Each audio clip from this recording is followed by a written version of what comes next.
मराठ्यांच्या राजधानीत आला, दोन्ही राजांकडून किंवा कोल्हापूरच्या राजांकडून आपली अपेक्षा काय आहे? मी दोन्ही गाद्यांकडून कधी अपेक्षा करत नाही. आम्ही राजधानीला मानणारे लोक आहे. पण मी सकाळी मन सांगितली कराडामध्ये, ती मन लय महत्वाची.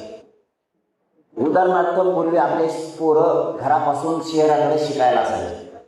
कुणीतरी मोटरसायकलवर शहरात जायचा किंवा रोज एसटी जायची.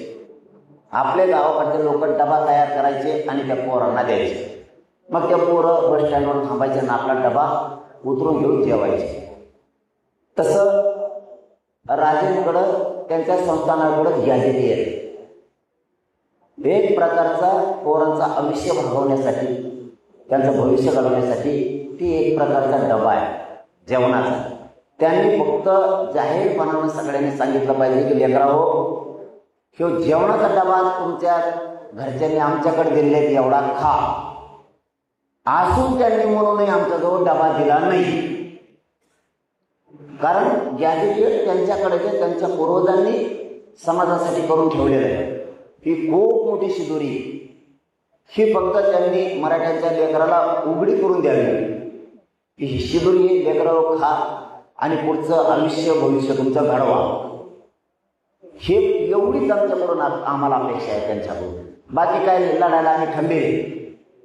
पण ते तरी त्यांनी बोलावं दोन्ही गाद्याने की हे जेवणाचा डबा आहे, आमच्याकडे दिला हे घ्या. नसता दिवसभर पोरं उपाशी मारणार आहेत. त्या दिवशी समाजाचे लेकरं उपाशी मरू देऊ नयेत. तुमच्याकडे शिदोरी त्यांचं आयुष्य पिढ्यांना पार घडणार आहे, त्याच्यावरती बोलावं. बाकी त्यांना नीट करतो मी. दोघेही भाजपमध्ये असल्यामुळे त्यांच्यावरती शिदोरी ते भाजपात राहू द्या नाही तर तिकडं शिवसेनेत राहू द्या, त्याचाच विषय नाही. राजगादीशी मी आज नाही म्हणत विषय. इथं साताऱ्यात आलो म्हणून नाही बोलत. मी सन्मानच करतो त्या दोन्ही गाद्यांचा पहिल्यापासून. त्यांचं कोण एखादं चुकीचं झालं तरी बोलत नाही आणि चांगलं झालं तरी पण बोलत.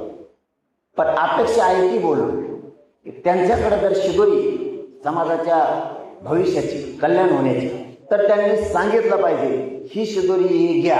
सरकारला सांगितलं पाहिजे हे लागू करा, समाजाचं कल्याण होऊ द्या.